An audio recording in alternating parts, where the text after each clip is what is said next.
Aleluia. A graça e a paz, Senhor Jesus Cristo. Amém, meus irmãos? Pode se assentar. Se o pessoal daqui tiver com o som tá meio esquisito, é que aquela caixa ali deu problema essa semana, nós vamos estar resolvendo. Amém, aleluia. Vocês estão bem? Vocês estão bem, glória a Deus. Eu não estou bem não, meu time perdeu pro Barcelona ontem, perdeu pro Real Madrid ontem, mas perdeu pro time do Lange, Real Madrid, mas tudo bem. Nós não vimos isso. Aleluia, glória a Deus. Meus irmãos, eu gostaria de compartilhar o que eu ia compartilhar semana passada e acabei não conseguindo por conta era Páscoa. O Senhor conduziu para eu compartilhar outra coisa em relação à Páscoa. Mas eu gostaria que você abrisse a sua Bíblia lá em Salmos 37, verso 4.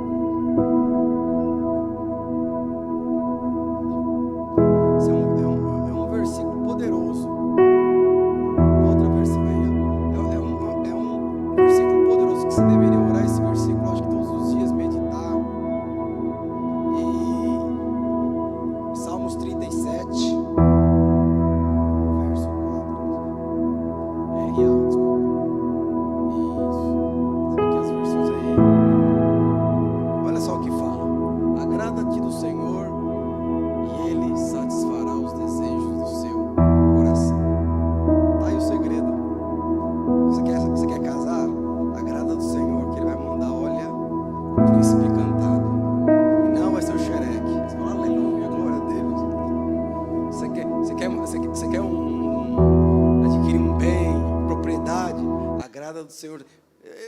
A questão é o seguinte: se agradou, Ele vai realizar o desejo do seu coração. Não é poderoso isso? Parece filme de Hollywood.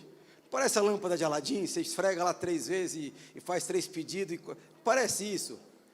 Mas o que está falando assim: agrada do Senhor e Ele satisfará os desejos. Então Ele não fala só de um desejo, né? Os desejos. Às vezes tem coisa que você sonha, deseja, que às vezes você nem externa isso em palavras.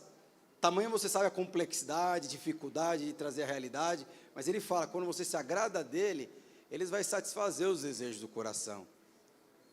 Quem aqui não deseja casar? E tem muitos que depois que casam, quer pegar o pescoço lá do cônjuge e quebrar. É um desejo também, não é? Sim ou não? Quem já casou nunca teve esse desejo?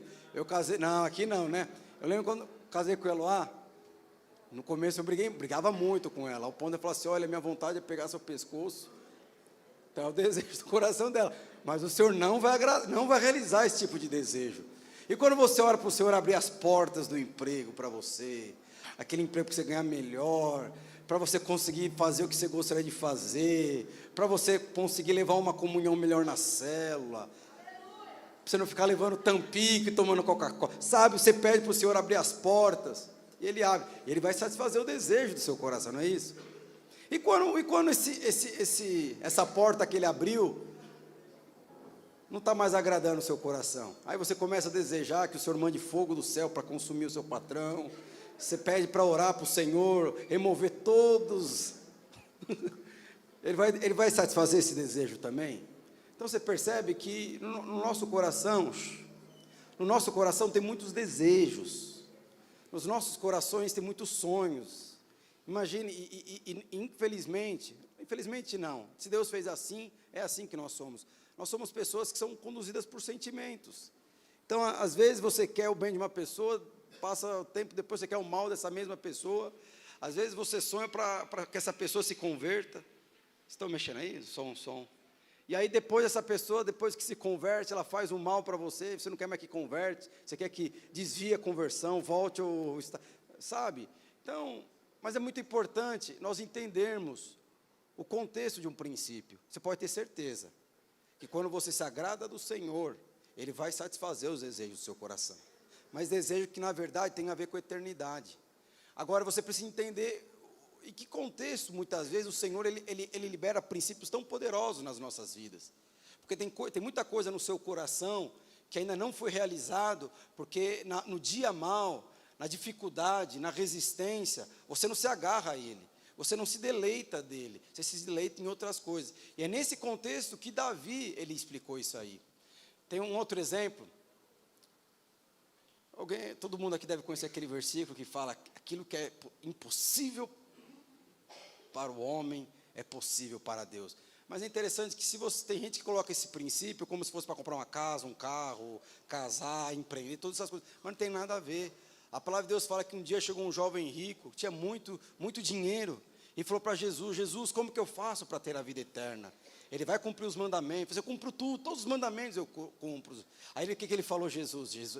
Aí Jesus falou assim: então faz o seguinte, vende tudo que você tem e dá aos pobres. Aí o menino ficou mal, porque ele tinha muito dinheiro, e dá tudo aquilo que ele possuía para os pobres, ele foi com a cabeça baixa. E aí Jesus pegou e falou assim: está vendo? É mais fácil entrar no reino de Deus, um camelo, do que um rico entrar lá numa...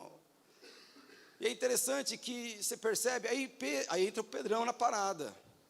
É, Jesus, mas eu sou o cara, né?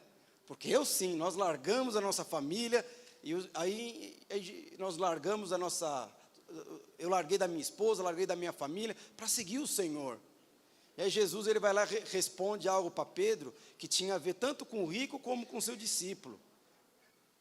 Não é a sua família que vai te dar acesso ao reino de Deus, não é o seu dinheiro que vai te dar acesso ao reino de Deus, só existe uma pessoa, é Jesus. Aí Jesus, ele responde tanto para Pedro, em relação também ao rico. Ele fala assim: aquilo que para o homem é impossível. O que é impossível para o homem? É entrar no reino de Deus. Através de mim é possível.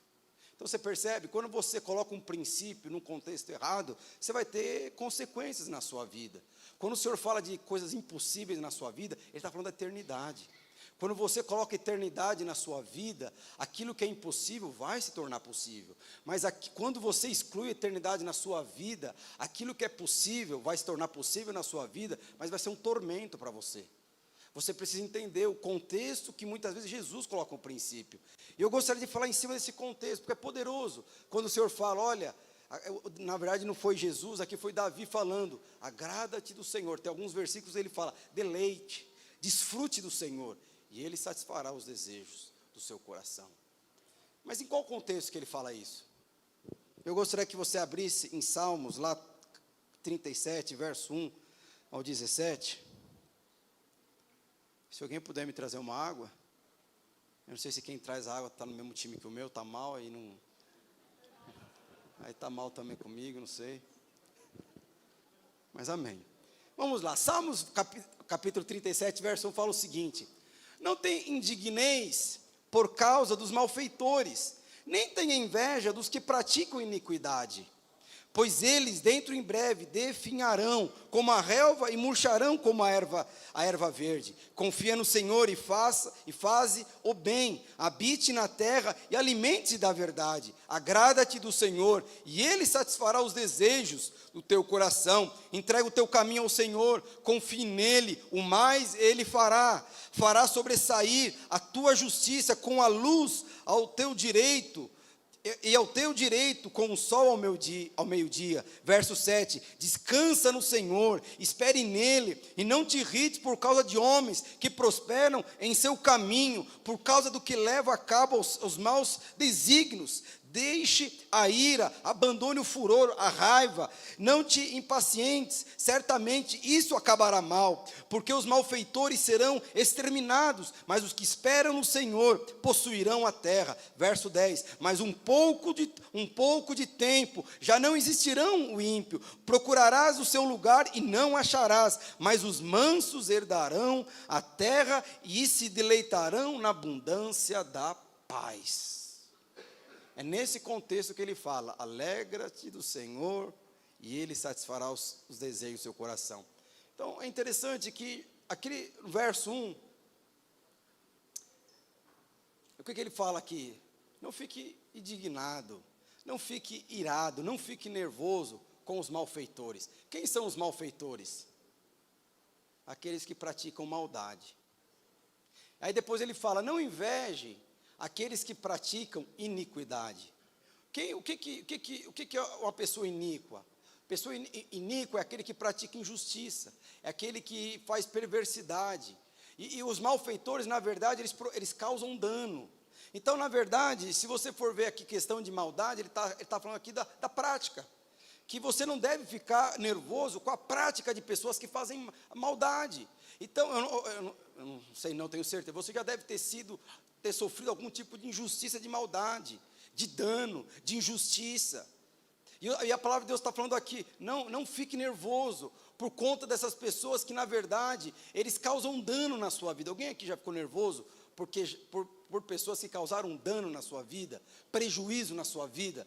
Pois é, o Senhor está falando assim, não fique. E aí ele vai mais além, porque maldade aqui tem a ver com o quê? Com prática, mas a iniquidade tem a ver com a natureza.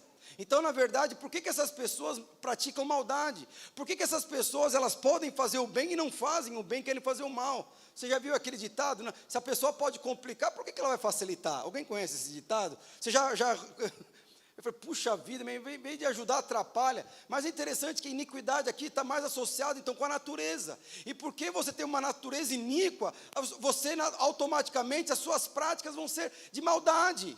Então, nós não podemos esperar uma pessoa que, na verdade, nunca teve uma experiência com Deus, que ela faça coisas boas. Por isso, o tema dessa palavra qual que é? A felicidade temporária e a postura de um justo. Eu não sei se você sabe, se uma pessoa ainda não entregou sua vida a Jesus, se ela não teve a sua vida totalmente transformada, não tem como ela ter algo eterno, não tem como ela construir algo que, na verdade, vai percorrer a eternidade. Na verdade, tudo que ela vai construir, provavelmente não, certeza, é tudo temporário. A riqueza dessas pessoas será temporária. A família vai passar. Questão de riqueza, bem, tudo isso vai passar. Mas o que Jesus falou? O céu e a terra passarão, mas as minhas palavras, essas permanecerão eternamente. Então, quando você pega as palavras do Senhor e toma e vive como se fosse a sua própria palavra, um alvo, o seu destino, você não vai passar. Automaticamente você vai perseguir o quê? A eternidade. Então nós precisamos entender que pessoas que praticam a maldade, pessoas que fazem iniquidade, na verdade tem a ver com a sua natureza, tem a ver com aquelas pessoas que ainda não aceitaram a Jesus, que não tiveram uma experiência com Jesus e ter as suas vidas, seus valores transformados. E o que ele fala? Você não deve ficar indignado com essas pessoas. E depois ele fala, não inveje. O que é você invejar? É você desejar. Você está vendo uma pessoa que prosperou, você deve conhecer alguém que prosperou, alguém que conquistou algo com base na injustiça, alguém que conquistou alguma coisa com base na corrupção, uma pessoa que conquistou, ou tem conquista com base, teve que roubar, teve que passar a perna em alguém. Ele está falando, não deseje. Mas muitas vezes nós desejamos isso. Você vê uma pessoa que está acima de você, lá no seu trabalho, e você sabe, ela chegou naquela posição, foi injusto, não trabalha, fica paparicando, faz isso, fica puxando o saco, e dentro de você é um valor, isso é injustiça. E muitas vezes nós o que? Invejamos a posição, inveja a posição, mas ao mesmo tempo você está invejando a forma que a pessoa chegou naquela posição. E aqui ele está falando, não inveje. Por que ele está falando isso? Porque ele está falando, essas pessoas, elas serão exterminadas. Tudo que elas estão construindo hoje, acredite em mim, a palavra de Deus fala, tudo isso vai passar. Essas pessoas que hoje, na verdade, estão prosperando com base na maldade, essas pessoas que hoje estão prosperando com base no mundo, tudo isso vai passar, essa injustiça vai passar, tudo isso que elas estão conquistando vai passar, os seus filhos passarão, tudo isso vai passar. E aí ele começa falando qual que é a postura do justo. Porque muitas vezes, meus irmãos, nós abrimos mão daquilo que é eterno, porque muitas vezes nós olhamos para as coisas erradas, olhamos para as injustiças, olhamos para coisas que nós conseguimos conquistar, e muitas vezes olhamos para pessoas que conquistam aquilo que nós gostaríamos de conquistar, mas eles fazem de forma errada. Ao ponto de você falar assim, tá vendo? Vale a pena sonegar, vale a pena roubar, vale a pena. Não vale a pena. E aí, aí chega Davi nesse contexto, por isso que é muito importante você controlar suas emoções. Nós somos homens, meus irmãos, homens e mulheres, que vivemos com base em princípios. Nós não andamos com base em sentimentos. Não é porque a pessoa roubou que você vai roubar. Não é que a pessoa cometeu uma injustiça com você que você vai cometer uma injustiça com ela. Nós somos diferentes. Nós somos aqui do povo que, na verdade, quando abrimos a nossa boca, da nossa boca só sai palavras de vida eterna. Não sai palavra de maldição. Quando fazemos algo, não conseguimos fazer o mal para ninguém. Sempre fazemos o bem. Não conseguimos retribuir o mal com o mal. Sempre retribuímos o mal com o bem, porque faz parte da nossa natureza. E aí é interessante que ele começa a falar esse contexto, porque muitas vezes as pessoas deixam de seguir o Senhor, abrem mão de coisa eterna, porque por conta de terceiros. E aí eu gostaria de falar, mas é interessante que a justiça aqui, o justo aqui, ele fala que a nossa justiça, aqui Davi está falando com base na lei. Hoje nós estamos na nova aliança. E que justiça eu estou falando? Se você abrir lá em Romanos, capítulo 1, verso 17, fala o seguinte: visto que a justiça de Deus se revela no Evangelho, de fé em fé, como está escrito, o justo viverá por fé. Então, na verdade, eu gostaria de falar aqui, a felicidade temporária e a postura do justo. Porque a nossa postura tem que ser de um homem nobre, a nossa postura tem que ser uma postura do justo, não a nossa justiça, a justiça de Deus, diante desse mundo que já foi amaldiçoado.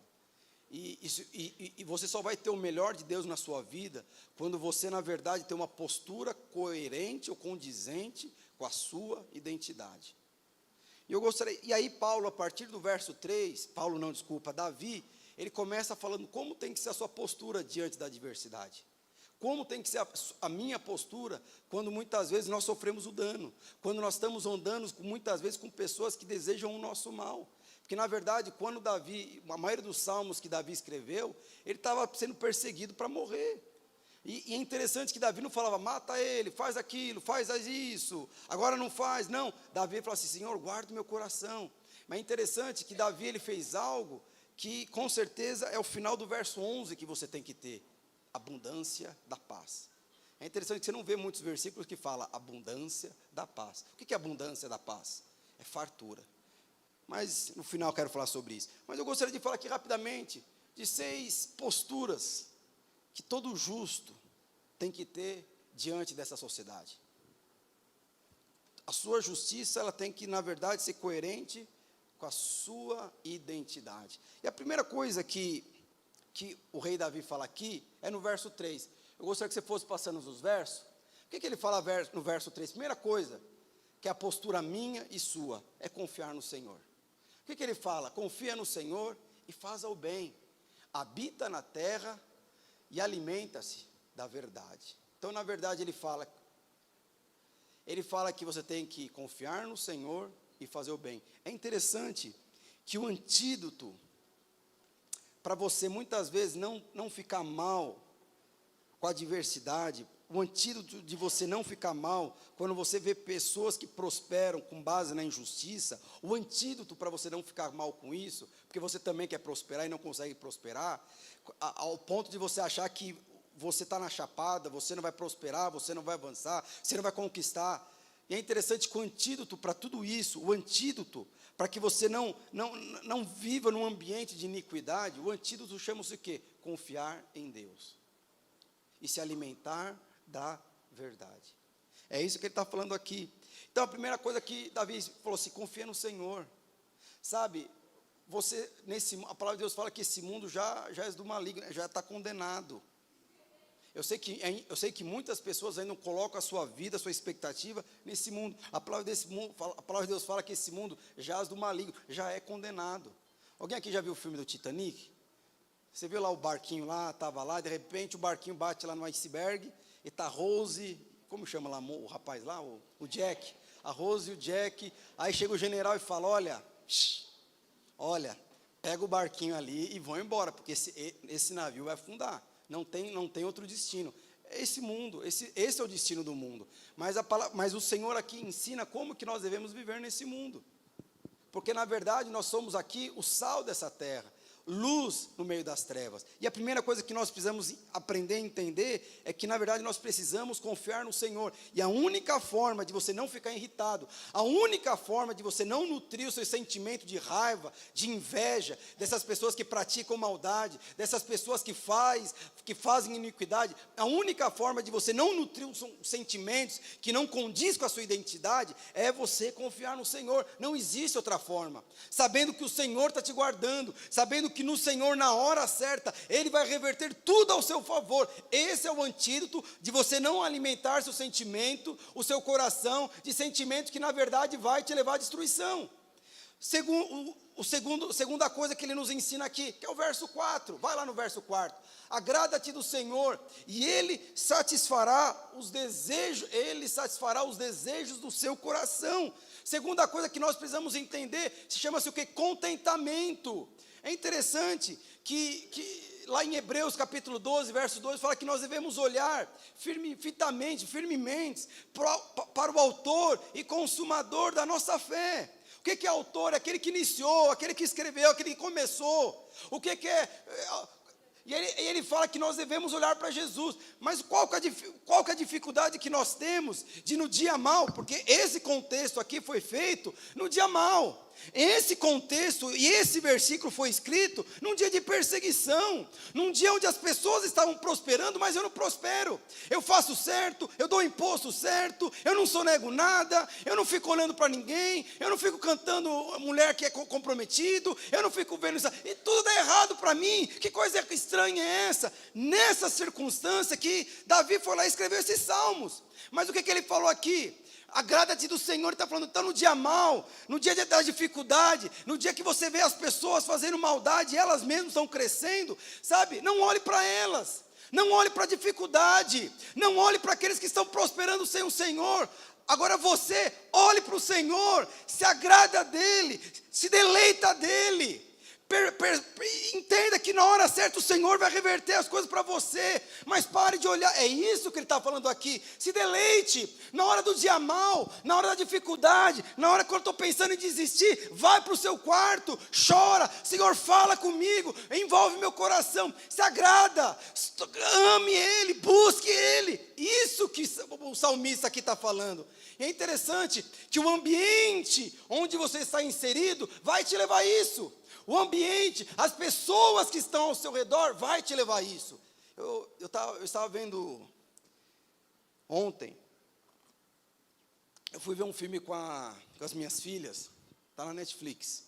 É inesquecível, inexplicável, um negócio assim. Você já viu? Era negócio de fé, as minhas filhas, vamos ver, é de fé, que não sei o quê. Vamos assistir também, foi assistir ontem à noite. E é interessante que no filme... Vou contar o spoiler, mas depois você assiste, para você entender.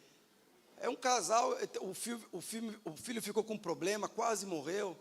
E aí teve o casal, a esposa estava grávida, ela não podia ficar na UTI com o filho que estava fadado à morte. E o marido, como ele não tá, ele poderia e ficou na UTI. O filme todo, o marido só estava na UTI. É interessante que naquele ambiente todo, ele teve uma hora que ele sai da sala, ele anda num corredor, aí de repente aparece dois pais, e eles recebem a notícia, os dois pais, infelizmente, seu filho faleceu. E aí os pais começaram a chorar, e ele absorvendo aquilo. Ele olhando, os pais chorando, aí de repente ele vai para o quarto, e ele olha para o filho, qual que ele acha que é o destino do filho? Vai morrer também.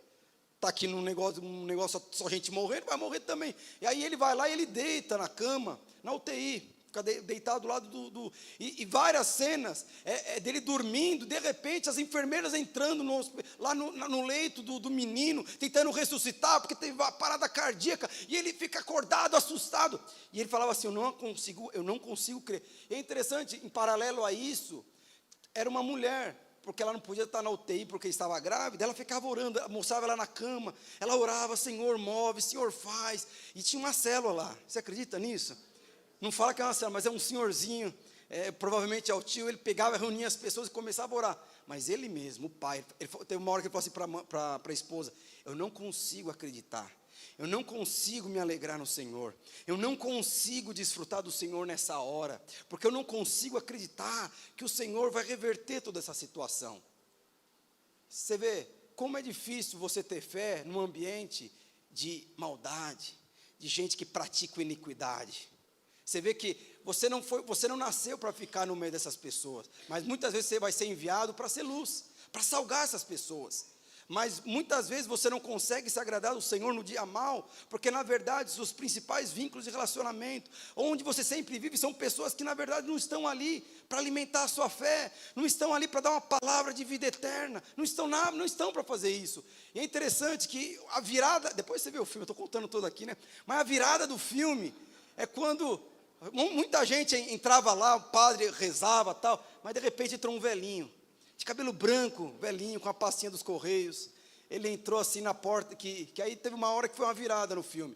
Aí o velhinho, ele representou, acho que o pastor, ele entrou lá, ele entrou assim, estava a mãe, com aquela cara de choro, estava esperando o filho morrer, e aí entra o velhinho e fala, é aqui que está a criança? Ela fala assim, eu posso orar por ele? Eu falei, pode. E aí ele vai lá, tira o chapéuzinho, começa a orar pelo menino, Senhor, que o Espírito Santo cure, que não sei o quê, que não sei aonde. Foi uma cena tão engraçada, que aí aparece a esposa do velhinho. Meu amor, pelo amor de Deus, não é essa criança, é a criança lá do final do corredor, eu nem sei quem que é esse menino, que não sei o quê, você errou o caminho.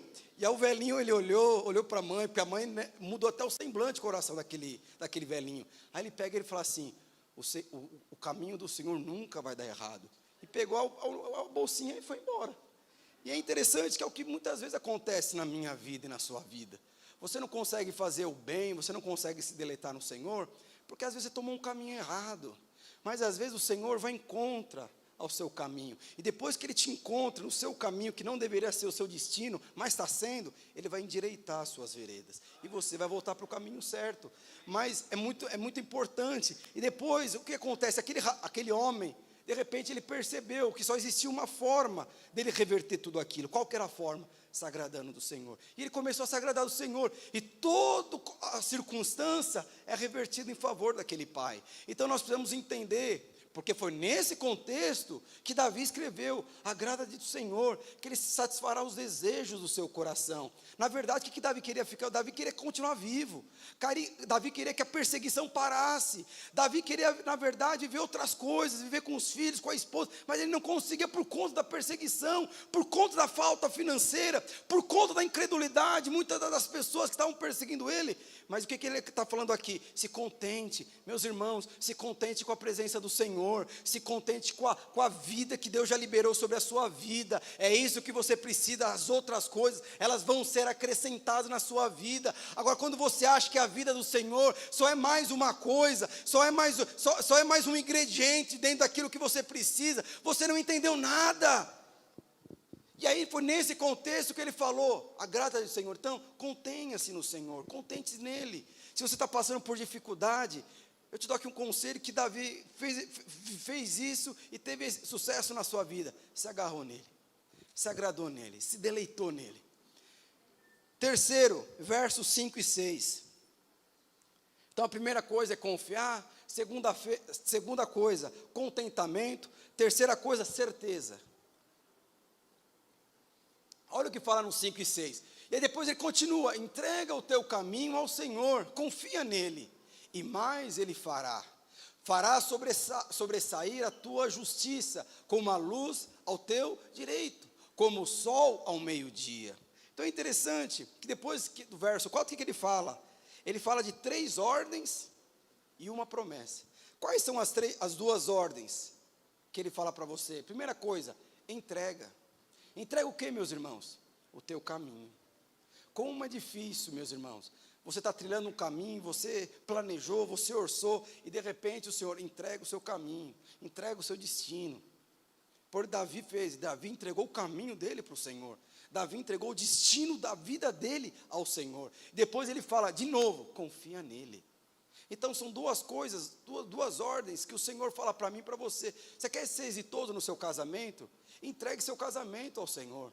Você quer prosperar realmente na sua vida financeira? Entregue a sua vida ao Senhor. Você quer ter realmente mudança em áreas que você sabe que não vai ter mudança? Entrega os seus caminhos ao Senhor.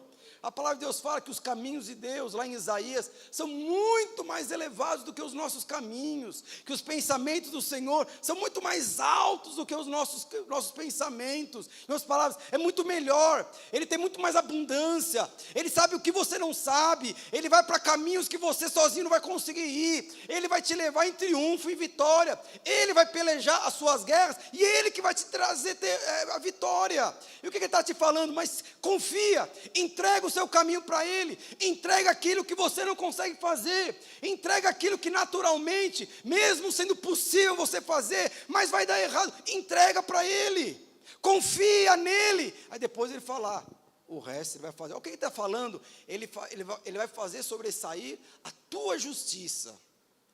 É interessante que isso aqui é no Velho Testamento. No Novo Testamento, o que Ele está falando? Que a justiça de Deus, ela vai sobressair na sua vida. É aquele contexto lá, Ele vai preparar uma mesa na sua frente, com seus inimigos, todos sentados na mesa. Ele vai, em outras palavras, Ele vai te trazer a vitória. Por quê, pastor? Só porque eu confiei meu caminho nele, eu entreguei. O que é entregar, meus irmãos? Entregar é literalmente submeter à vontade de Deus. Você acha que é a vontade de Deus você casar e o casamento dá errado? Você acha que a vontade de Deus, o Senhor abriu uma porta para você, depois essa porta ser um estorvo na sua vida? Você acha que é a vontade de Deus que você tenha filhos e esses filhos depois eles sigam outros caminhos diferentes do seu? Você acha que é a vontade de Deus? Lógico que não. Mas entregar o caminho é você simplesmente se submeter à vontade de Deus. Porque às vezes a vontade que você acha que para o seu casamento é diferente da vontade de Deus. Mesmo aparentemente não tem nada errado. Mas quando Ele fala entrega, Ele está falando submeta. Essa é a minha vontade. A minha vontade não é que você viva como o perverso vive. A minha vontade não é que você fique ansioso como esse mundo fica. E eles ficam ansiosos porque eles não têm opção. Mas você tem. O que vai acontecer na sua vida? O que você vai trazer de bom para a sua vida? Ficando preocupado com algo que eu já vou resolver para você. Então se eu vou resolver, deite, desfrute, deleite-se da minha presença. Quarto, verso 7, o que Ele fala no verso 7? Descansa no Senhor e espera nele. Não te irrites por causa do homem que prospera em seu caminho, por causa do que ele leva a cabo aos seus maus desígnios. Aí você percebe, olha o nível de, o que Ele fala? Descansa nele. E não fique irritado, porque as pessoas estão prosperando ao seu redor. Principalmente aqueles que praticam iniquidade. O que Ele fala? Descansa. E é interessante, meus irmãos, que a ordem primeiro é confiar, depois a ordem é entregar, e depois a ordem é descansar. A fé descansa onde? Na promessa. E a promessa se apoia onde? No caráter de Deus. E o caráter de Deus confia no quê? Confia na palavra de Deus que é eterna. Estão me entendendo? Vou falar de novo. A fé descansa na promessa. E a promessa, ela se apoia-se aonde? No caráter de Deus. E o caráter de Deus que é impresso na sua vida, ele confia na palavra de Deus. Você percebe que, na verdade, então você percebe que a vitória está na sua mão? É que muitas vezes nós olhamos para aquilo que não deveria olhar. Você está desejando aquilo que não deveria desejar. E aí, verso 8 e 10, é paciência. Vamos lá. Deixa a ira, abandona o furor. O que é ira? Furor é raiva, nervoso. Deixe de ficar nervoso. Alguém fica nervoso e irritado essa semana? O que estava? Não fica irritado, não. Pelo amor de Deus. Para de ver futebol, você vai ficar muito nervoso. Deixa a ira, abandone o furor. Não fique sem paciência. Certamente isso. Pastor, eu sou um homem de Deus, eu conheço Deus, eu tenho experiência com Deus. Mas o que o Senhor está falando? Se o seu coração for nutrido de raiva, indignação, for nutrido por causa de sentimento que, na verdade, é um câncer na sua vida, ele está te falando, isso vai te fazer mal. Aí vai continuar no próximo verso lá. Porque os malfeitores serão exterminados, mas os que esperam no Senhor possuirão a terra. Então, outra coisa que ele está falando, paciência. Não fique irritado, não fique nervoso. Eu sei que quando a gente fica impaciente, a gente tende a fazer aquilo que não deveria fazer. Se você for ver na Bíblia, as coisas que os homens fizeram maus, é porque Deus falou assim, não é o meu tempo, ele quis fazer fora do tempo. O que aconteceu com Abraão quando ele quis fazer algo fora do tempo? Ele trouxe problema para as nossas próprias vidas. Então o que ele está falando? Vai acabar mal. Você ficar nervoso, você ficar irritado, vai te prejudicar. Meus irmãos, hoje eu fico nervoso e fico irritado, mas tem domínio próprio. Alguém tem domínio próprio? Irmãos, quando eu não sei se os homens são desse jeito, eu acho que só eu sou assim. Quando eu casei com a Eloá, eu prometi para ela que eu nunca ia brigar com ela. Alguém já prometeu isso para a esposa? Nunca vai brigar. No mesmo dia que eu fiz essa promessa, eu já briguei com ela. Mas não era nem casar. Mas, irmãos, eu brigava tanto com ela, que quando eu brigava, eu ficava com um sentimento de, sabe, raiva. Porque eu queria discutir com ela, ela não queria discutir comigo. Alguém já passou por isso ou só eu que faço isso? Eu queria, na verdade, entrar em embate com ela. Eu queria falar que ela não é mulher. Sabe, eu queria falar tanta coisa, tanta besteira para ela. E ela não queria falar nada para mim. E aquilo me subia com tanta raiva, tanto nervoso. E eu acabava tocando na identidade dela. Aí o que a palavra de Deus fala? Olha, presta bem atenção. Não fique com raiva. Não fique indignado, nervoso. Porque no final isso vai trazer mal para você. E era isso. Eu lembro que, eu não sei porque que homem não gosta de pedir perdão. Você que é casado, você tem facilidade de pedir perdão para sua esposa? Depois você me ensina, porque sim, é uma coisa assim impressionante. Você fala assim, me perdoa. A mulher não, já se quebranta. Então, eu lembro que eu tinha que pedir perdão para minha esposa. Imagina, eu ficava com base na minha raiva, eu começava a atacar ela. Depois eu sabia que eu tinha que pedir perdão para ela. E eu não pedia perdão para ela. Eu alimentava isso 1 dia, 2 dias. Aí você ia orar, eu ia orar pela igreja. O que acontecia? Na época eu era líder dos jovens. Eu não conseguia orar, meus irmãos, não tinha paciência. Toda hora ficava a imagem da minha esposa chorando, a imagem da briga. Era o Espírito Santo, vai pedir perdão. Enquanto eu não pedisse perdão, o Senhor não ouvia as minhas orações. Sabe quando você vai pedir um favor para a pessoa, fala assim, aquela situação? Ele sempre levava para aquela situação, vai pedir perdão. Por quê? Porque de alguma forma eu fui tomado pela ira e pelo ódio. E é interessante que depois de 3 dias, chegava no 3º dia, eu já não aguentava. Eu lutava com o Senhor. Você luta também com Deus? Ele fala assim, faz isso, submete. Não, vai por aquele caminho. Não, eu vou. Aí chega uma hora e fala, não, deixa eu abaixar minha crista aqui, E eu lembro que eu ia lá pedir perdão para ele, pelo amor de Deus, me perdoa, não devia ter falado aquilo, tal, não sei o quê. Mas tem certas coisas que ela faz ainda que me deixa nervoso e muito irritado.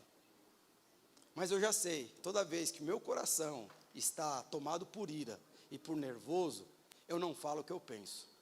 Então hoje eu sei, quando eu estou nervoso com ela, eu falo assim, Eloá, deixa eu te falar uma coisa, não é um bom momento para nós conversarmos, porque eu sei porque se a gente conversar, no final eu vou perder, eu vou ter que pedir perdão, eu não quero pedir perdão, então é melhor nem entrar no assunto, e eu sei que se eu entrar nessa daí, eu vou perder. E ela já sabe que eu estou nervoso, então ela já sabe. Então.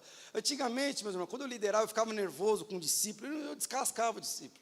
Não, porque não pode, que não sei o quê. Hoje não, para que eu vou fazer um negócio desse? Aí simplesmente, quando eu estou nervoso, o que eu sei? Eu sei que eu preciso me encher do Espírito, porque eu sei que esse sentimento de raiva, com alguém, com um cônjuge, com um patrão, qualquer pessoa que seja, a nossa natureza, meus irmãos, ela não consegue se associar com um sentimento de raiva, de ira. Você não foi feito para isso. É como se um vírus entrasse em você e você entrasse em pânico. Você não consegue mais pensar, você não consegue mais raciocinar. É o que ele está falando aqui, nós precisamos ter paciência. Então você sabe que os seus sentimentos, tem certos tipos de sentimentos que você não pode ser nutrido.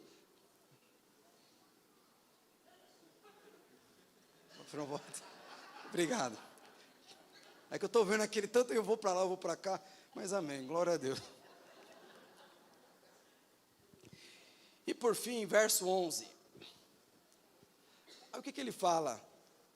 Mas os mansos herdarão a terra e se deleitarão na abundância da paz. Você conhece algum versículo que fala que você vai ter abundância de paz? Consegue, meus irmãos?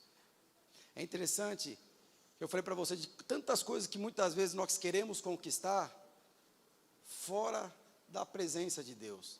Mas é interessante, tudo aquilo que você conquista sem paz, uma hora você vai abrir mão. Quantos casamentos se desfazeram, por quê? Porque não tinha paz com o cônjuge. Quantas pessoas se começaram a empreender e perderam a paz e deixaram de empreender? Quantas pessoas começaram com o relacionamento errado, por não tinha paz, deixaram de empreender? Mas é interessante que ele fala que só é um sentimento que tanto eu como você precisamos ter para ter a abundância da paz.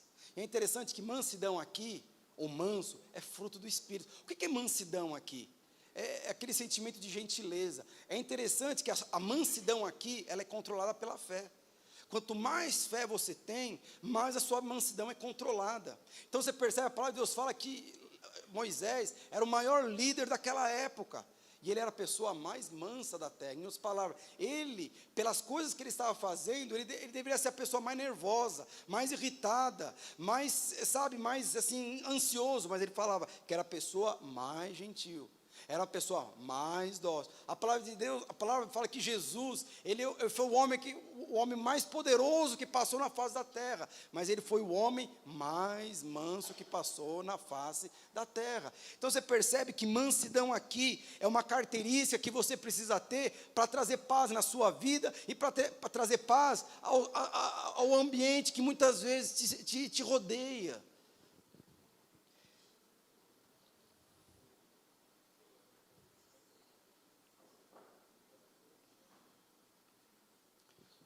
Quantos aqui querem ter abundância de paz?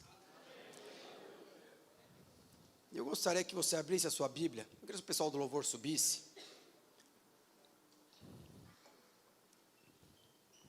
Agora você entendeu o que é se agradar do Senhor? Porque se agradar do Senhor é o seguinte. Eu pensava dessa forma. Nossa, eu preciso comprar um carro zero. O que eu vou fazer? Eu vou começar a orar todo dia de madrugada. Porque quanto mais eu orar, mais aí eu vou nutrir. Não é isso. Se agradar do Senhor é você comer Ele todos os dias. No dia mau, no dia bom, na primavera, no outono, no verão, no inverno. E Ele fala, quando você faz isso, os desejos do seu coração serão satisfeitos. Mas eu gostaria aqui de falar de uma mulher que ela aponta para mim e aponta para você, para nós orarmos. Essa mulher, ela era uma mulher que ela amava a presença de Deus. Ela amava a vida de Deus. E porque ela amava a presença de Deus, chegou um momento que o Senhor falou assim, não, eu vou realizar o desejo do coração dessa mulher. Eu gostaria que você abrisse a sua Bíblia, lá em 2 Reis, capítulo 4, verso 8, fala o seguinte. Um dia Eliseu foi à cidade de Sunem. Sunem aqui significa descanso. É uma cidade onde morava uma mulher rica. Ela convidou para uma refeição e daí em diante, sempre que ia a Sunem, Eliseu tomava suas refeições na casa dela. Ela disse ao seu marido, eu tenho certeza que esse homem que vem sempre aqui é um santo homem de Deus. Eliseu aqui aponta para a presença de Deus. Ele era um profeta. Tenho certeza que esse homem que vem sempre aqui é santo homem de Deus. Verso 10, vamos construir. A mulher falando para o marido, vamos construir um quarto pequeno acima da casa, e vamos pôr ali uma cama, uma mesa, uma cadeira e uma lamparina. Assim, quando ele vier nos visitar, poderá ficar com ele. Um dia, Eliseu voltou a Sunem e subiu ao seu quarto para descansar. E ele disse a Geazi, seu empregado, que fosse chamar a dona da casa. Quando ela chegou, Eliseu disse a Geazi, pergunte o que eu posso fazer por ela para pagar todo o trabalho que ela tem tido cuidando de nós.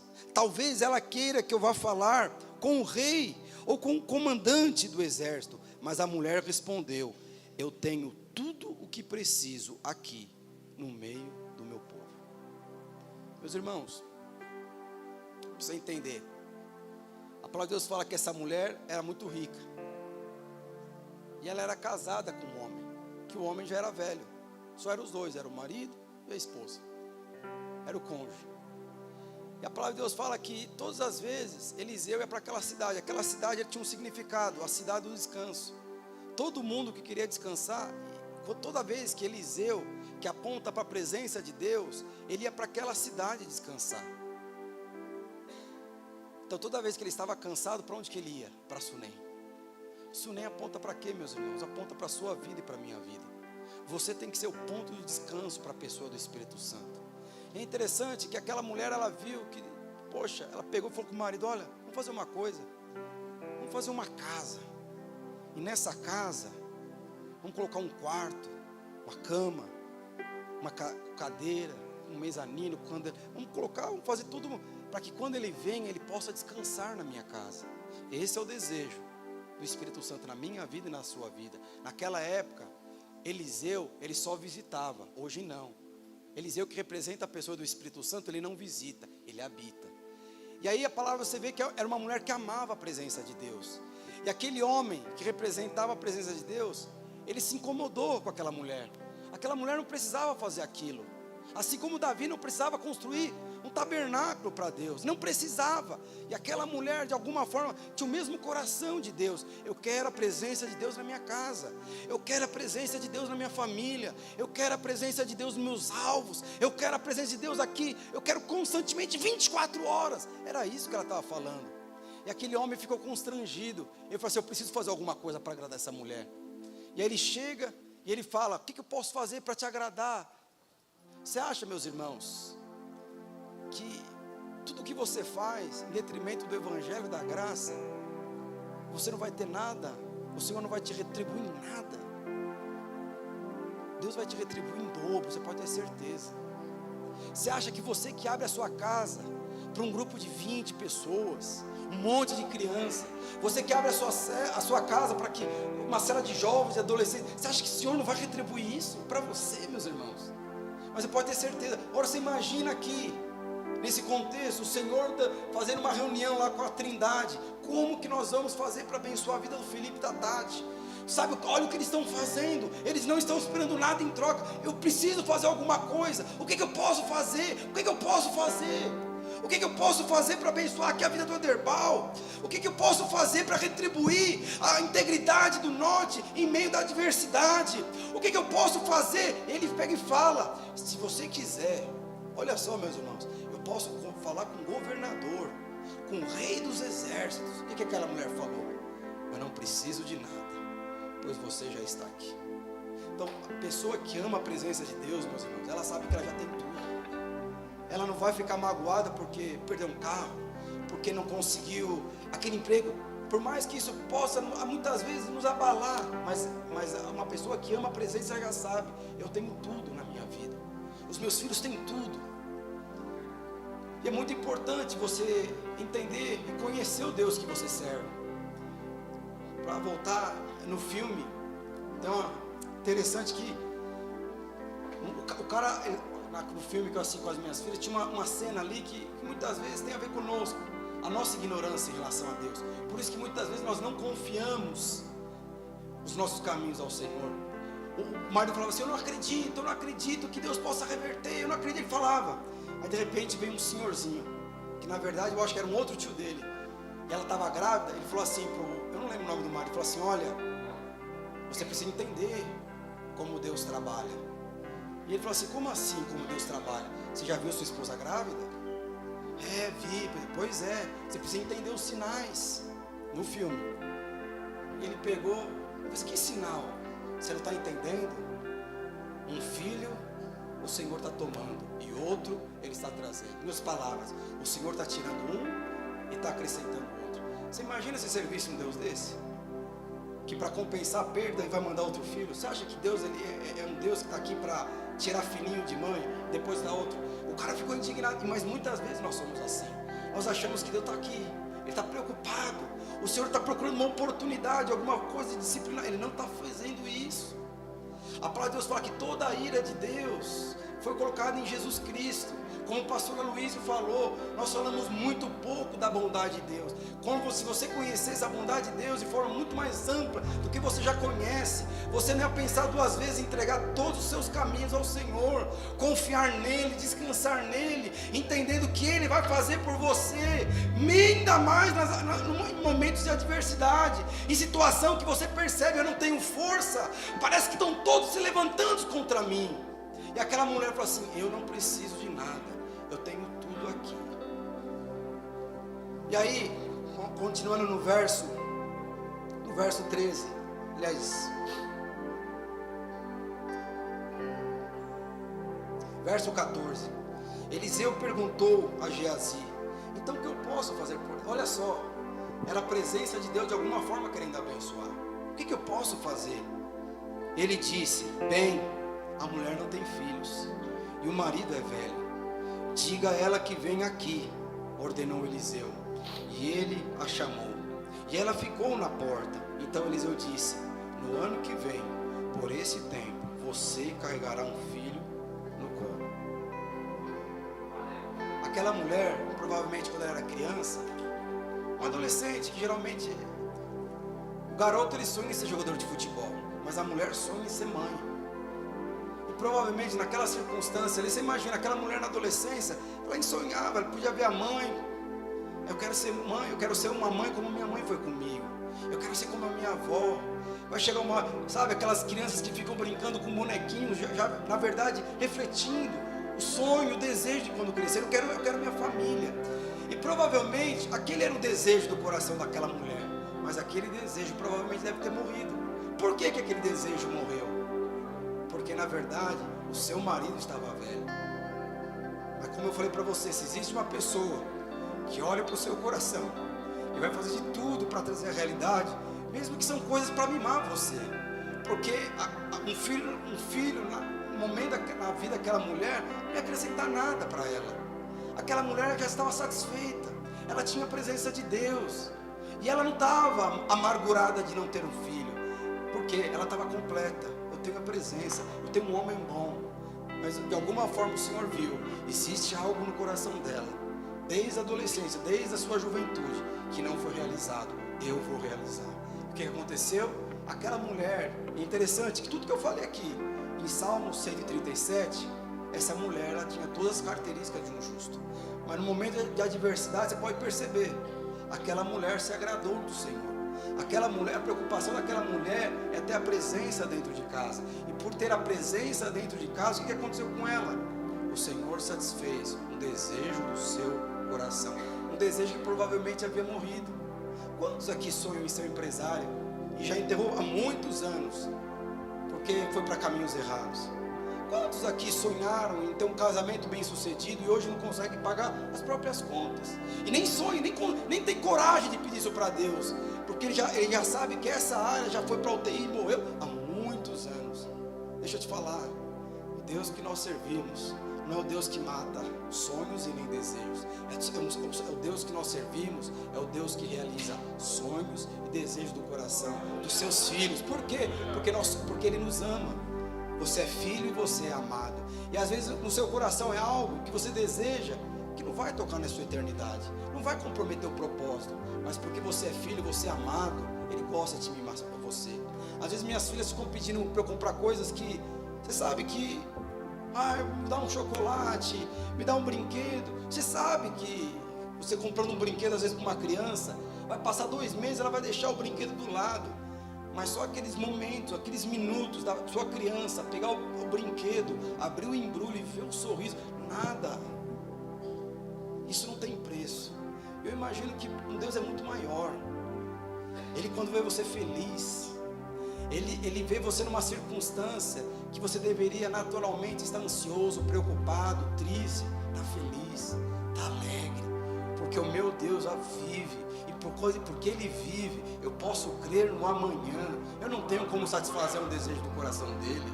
Sabe, no momento de adversidade, onde você está vivendo, parece que é impossível, eu não consigo reverter isso. E porque você não consegue reverter isso, nem nas suas orações você tem coragem de pedir: Senhor, restaura o meu casamento, Senhor, reverte esse problema que eu trouxe para o meu empreendimento. Senhor, restaura o problema que eu trouxe para a minha empresa. Senhor, conserta a minha vida. Eu estraguei a minha vida. Anos da minha vida foi para caminhos que não deveria. Senhor, restitui. Mas muitas vezes nós não conseguimos falar isso para o Senhor. Por quê? Porque era um desejo e foi morto. E hoje Ele quer trazer a vida. O Deus que nós servimos é um Deus que realiza desejos do seu coração. Mas para você precisa entender, Ele só faz isso com quem? Com aqueles que são justos. Com aqueles que são justos. Podemos colocar aqui no louvor? Porque Ele vive. Eu gostaria que você se levantasse.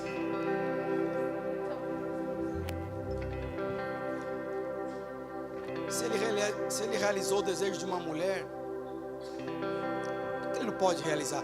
É interessante que na Bíblia não menciona o nome daquela mulher. Por que não menciona? Porque aquela mulher aponta para mim e aponta para você. Eu quero que hoje você tenha uma experiência com o Senhor, falando: olha, quando você era adolescente, você sonhava com isso, e por muitos anos você deixou de pedir isso, porque você foi por caminhos errados, ou porque você passou por experiências muito tristes, mas que o Senhor nesta noite venha restaurar o seu coração. Sabe, que nesta noite o Senhor venha restituir aquilo que Ele mesmo colocou no seu coração. Deus, Ele é nobre, e os seus filhos precisam sonhar com coisas nobres.